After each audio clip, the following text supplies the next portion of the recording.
Hi friends, இவங்க மீன் பிடிக்கிறாங்க. எப்படி பிடிக்கான்னு பார்க்கலாம் வாங்க. வலை போடுறாங்க.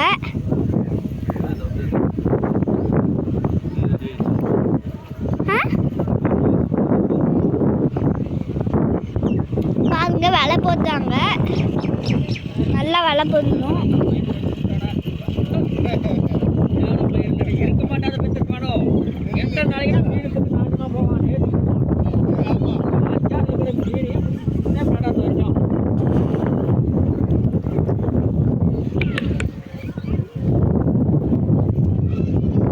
பாருங்க, வலை போடுறாங்க.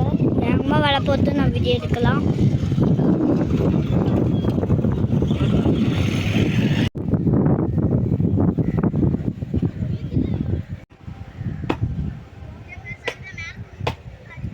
ஃப்ரெண்ட்ஸ், ஃபஸ்ட்டு மீன் தான். ஃபஸ்ட்டு மீன் மாட்டிக்கிச்சு. நான் மீனை காட்டுறேன். மீனை காட்டாதி. இது என்ன மீன்? இது என்ன மீன்? கெண்டை. இப்போ வந்து ஆஃப் பண்ண போகிறேன்.